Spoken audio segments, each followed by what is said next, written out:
ಎಲ್ರಿಗೂ ನಮಸ್ಕಾರ. ಮಕ್ಕಳ ಉತ್ತಮ ವಿದ್ಯಾಭ್ಯಾಸಕ್ಕಾಗಿ ನಾಳೆ ಸರಸ್ವತಿ ಪೂಜೆಯ ಶುಭ ಮುಹೂರ್ತ ಹಾಗೂ ಈ ದಿನ ವಿಶೇಷವಾಗಿ 5 ವಸ್ತುಗಳಲ್ಲಿ ಒಂದು ವಸ್ತುವನ್ನಾದರೂ ನಾವು ದಾನ ಮಾಡೋದ್ರಿಂದ ಆರ್ಥಿಕ ಶಕ್ತಿ ಅಭಿವೃದ್ಧಿಯಾಗುವುದು. ಸರಸ್ವತಿ ಮಾತೆಯ ಪೂಜೆಯ ಶುಭ ಸಮಯ ಹಾಗೂ ನಾಳೆ ಯಾವ ವಸ್ತುಗಳನ್ನು ನಾವು ದಾನ ಮಾಡೋದ್ರಿಂದ ಆರ್ಥಿಕ ಸ್ಥಿತಿ ಅಭಿವೃದ್ಧಿ ಆಗುತ್ತೆ ಅನ್ನೋದರ ಬಗ್ಗೆ ಈ ವಿಡಿಯೋದಲ್ಲಿ ಶೇರ್ ಮಾಡ್ತಾ ಇದ್ದೀನಿ. ವಸಂತ ಪಂಚಮಿ ಹಬ್ಬವು ಹಿಂದೂ ಧರ್ಮದಲ್ಲಿ ವಿಶೇಷ ಮಹತ್ವವನ್ನು ಹೊಂದಿದೆ.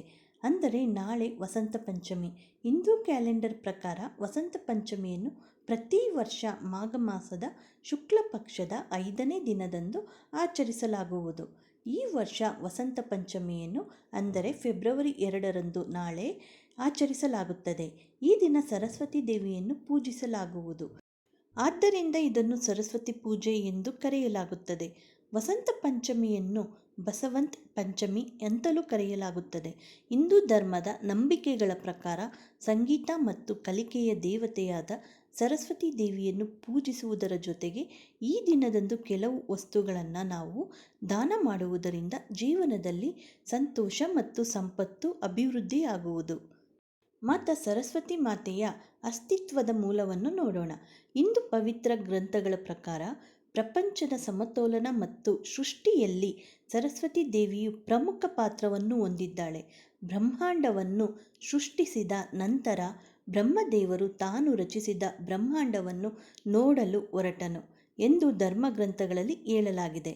ಬ್ರಹ್ಮಾಂಡವನ್ನು ನೋಡಿದಾಗ ಬ್ರಹ್ಮದೇವನು ಈ ಬ್ರಹ್ಮಾಂಡ ವಿಕೃತಿ ಮತ್ತು ಕ್ರೂರತೆಯಿಂದ ಕೂಡಿದೆ ಎಂಬುದನ್ನು ಅರ್ಥ ಮಾಡಿಕೊಂಡನು. ಆದ್ದರಿಂದ ಬ್ರಹ್ಮನು ಈ ಕಾರ್ಯದಲ್ಲಿ ಸಹಾಯ ಮಾಡಲು ಜ್ಞಾನದ ಅವತಾರವನ್ನು ಸೃಷ್ಟಿಸಿದನು. ಅದುವೇ ಜ್ಞಾನದೇವತೆ ಸರಸ್ವತಿ ದೇವಿಯ ಜನನ. ತಾಯಿ ಸರಸ್ವತಿ ಬ್ರಹ್ಮದೇವರಿಂದ ಹುಟ್ಟಿಕೊಂಡಳು ಮತ್ತು ತಾಯಿ ಸರಸ್ವತಿ ಬ್ರಹ್ಮನಿಗೆ ಬ್ರಹ್ಮಾಂಡ, ಸೂರ್ಯ, ನಕ್ಷತ್ರಗಳನ್ನು ಮತ್ತು ಚಂದ್ರನನ್ನು ಸೃಷ್ಟಿಸಲು ಸಹಾಯ ಮಾಡಿದಳು. ಬ್ರಹ್ಮದೇವನು ಸರಸ್ವತಿ ದೇವಿಯ ಸೌಂದರ್ಯದಿಂದ ಆಕರ್ಷಿತನಾದನು ಮತ್ತು ಅವಳನ್ನು ತನ್ನವಳನ್ನಾಗಿಸಿಕೊಳ್ಳಲು ನಿರ್ಧರಿಸಿದನು. ಆಗ ತಾಯಿ ಸರಸ್ವತಿ ಹಸುವಿನ ರೂಪದಲ್ಲಿ ಬ್ರಹ್ಮನಿಂದ ತಪ್ಪಿಸಿಕೊಂಡು ಹೋದಳು. ಆಗ ಬ್ರಹ್ಮ ಕೂಡ ಎತ್ತಿನ ರೂಪದಲ್ಲಿ ಆಕೆಯನ್ನು ಅಟ್ಟಿಸಿಕೊಂಡು ಹೋಗುತ್ತಾನೆ. ಆದರೆ ಬ್ರಹ್ಮನಿಗೆ ಸರಸ್ವತಿ ಸಿಗುವುದಿಲ್ಲ. ಆತನ ಮನಸ್ಸಿನಲ್ಲಿ ಸರಸ್ವತಿ ಬಗೆಗಿನ ಪ್ರೀತಿ ಮಾತ್ರ ಕಡಿಮೆಯಾಗಲಿಲ್ಲ. ಇದರ ನಂತರ ಬ್ರಹ್ಮದೇವನು ಪಡೆದನು. ಭೋಲೆನಾಥನನ್ನು 5ನೇ ತಲೆಯಿಂದ ಕತ್ತರಿಸಿದನು. ಕಣ್ಣು ತೆರೆದ ತಕ್ಷಣ ಆತ ಸರಸ್ವತಿ ದೇವಿಯ ಚಂಚಲತೆಯನ್ನು ಗ್ರಹಿಸಿದನು. ಯಜ್ಞವನ್ನು ಆಯೋಜಿಸಿದನು. ಆದರೆ ಈ ಯಾಗಕ್ಕೆ ಅವನಿಗೆ ಹೆಂಡತಿಯ ಅವಶ್ಯಕತೆ ಇತ್ತು. ನಂತರ ಬ್ರಹ್ಮದೇವನು ಸರಸ್ವತಿ ದೇವಿಯನ್ನು ತನ್ನ ಪತ್ನಿಯನ್ನಾಗಿ ಸ್ವೀಕರಿಸಿದರು. ಸರಸ್ವತಿ ದೇವಿಯು ತನ್ನನ್ನು ಎಂದಿಗೂ ಪ್ರಕಾಶಮಾನವಾದ ಬಣ್ಣಗಳಿಂದ ಅಲಂಕರಿಸಲಿಲ್ಲ. ಅವಳ ಬಿಳಿ ಸೀರೆ ಶುದ್ಧತೆ ಮತ್ತು ಶಾಂತಿಯ ಸಂಕೇತವಾಗಿದೆ. ತಾಯಿ ಸರಸ್ವತಿ ಶುದ್ಧ ಮತ್ತು ಭವ್ಯವಾದ ಪ್ರಕೃತಿಯ ಕಿರೀಟವನ್ನು ಧರಿಸಿದ್ದಾಳೆ. ಋಗ್ವೇದ, ಯಜುರ್ವೇದ, ಸಾಮವೇದ ಮತ್ತು ಅಥರ್ವವೇದ ಈಕೆಯ ಮಕ್ಕಳು. ಅವಳು ತ್ರಿಮೂರ್ತಿಗಳ ಭಾಗವಾಗಿದ್ದಾಳೆ. ಸರಸ್ವತಿ, ಲಕ್ಷ್ಮಿ ಮತ್ತು ಪಾರ್ವತಿ ಈ 3 ರೂಪಗಳು ಬ್ರಹ್ಮ, ವಿಷ್ಣು, ಶಿವನಿಗೆ ಈ ಜಗತ್ತನ್ನು ಸರಾಗವಾಗಿ ಸೃಷ್ಟಿಸಲು ಮತ್ತು ನಡೆಸಲು ಸಹಾಯ ಮಾಡಿವೆ. ವಸಂತ ಪಂಚಮಿಯನ್ನು ಪ್ರತಿ ವರ್ಷ ಮಾಘ ಮಾಸದ ಶುಕ್ಲ ಪಕ್ಷದ 5ನೇ ದಿನದಂದು ಆಚರಿಸಲಾಗುತ್ತದೆ. ಈ ಬಾರಿ 2025ರ ಫೆಬ್ರವರಿ 2ರಂದು ಅಂದರೆ ನಾಳೆ ಆಚರಿಸಲಾಗುವುದು. ಶಿಕ್ಷಣ ಮತ್ತು ಹಾಗೂ ಜ್ಞಾನದ ದೇವತೆಯಾದ ಸರಸ್ವತಿ ದೇವಿಯನ್ನು ಪೂಜಿಸುವುದರಿಂದ ವಿಶೇಷ ಫಲಿತಾಂಶಗಳನ್ನು ಪಡೆಯಬಹುದು. ಆದ್ದರಿಂದ ವಿದ್ಯಾರ್ಥಿಗಳು ತಪ್ಪದೆ ಆ ದಿನ ಸರಸ್ವತಿ ದೇವಿಯನ್ನು ಪ್ರಾರ್ಥಿಸುತ್ತಾರೆ. ವಸಂತ ಪಂಚಮಿಯಂದು ಬೆಳಗ್ಗೆ 7:09ರಿಂದ ಮಧ್ಯಾಹ್ನ 12:35ರವರೆಗೆ ಸರಸ್ವತಿ ದೇವಿಯನ್ನು ಪೂಜಿಸಲು ಉತ್ತಮ ಸಮಯ. ಮಾಘ ಶುಕ್ಲ ಪಂಚಮಿ ಫೆಬ್ರವರಿ 2ರಂದು ಬೆಳಿಗ್ಗೆ 9:14ಕ್ಕೆ ಪ್ರಾರಂಭವಾಗುತ್ತದೆ ಮತ್ತು ಫೆಬ್ರವರಿ 3ರಂದು ಬೆಳಗ್ಗೆ 6:52ಕ್ಕೆ ಕೊನೆಗೊಳ್ಳುವುದು. ವಸಂತ ಪಂಚಮಿಯಂದು ಅಂದರೆ ನಾಳೆ ವಿಶೇಷವಾಗಿ ಆಹಾರವನ್ನು ದಾನ ಮಾಡುವುದು ಬಹಳ ಶುಭವೆಂದು ಪರಿಗಣಿಸಲಾಗಿದೆ.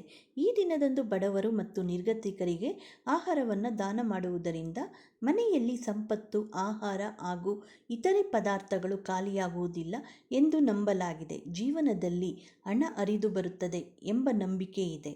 ವಸಂತ ಪಂಚಮಿಯಂದು ಹಳದಿ ವಸ್ತುಗಳನ್ನು ದಾನ ಮಾಡುವುದು ವಿಶೇಷ ಮಹತ್ವವನ್ನು ಹೊಂದಿದೆ.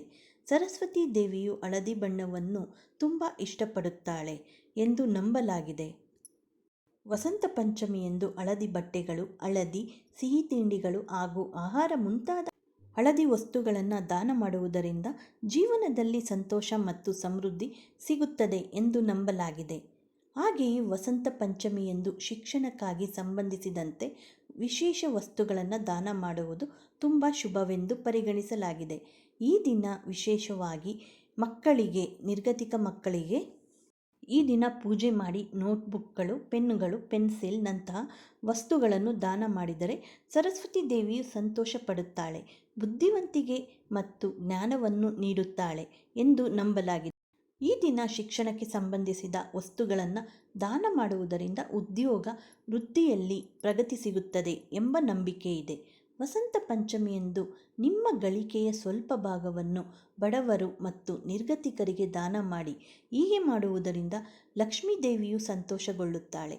ಪೂಜೆಯ ಸಮಯದಲ್ಲಿ ತಾಯಿ ಸರಸ್ವತಿ ದೇವಿಗೆ ಕಡಲೆ ಹಿಟ್ಟು ಲಡ್ಡುಗಳು, ಸಿಹಿ ಅನ್ನ ಅಂದರೆ ಬೆಲ್ಲದನ್ನವನ್ನು ಅರ್ಪಿಸಿ.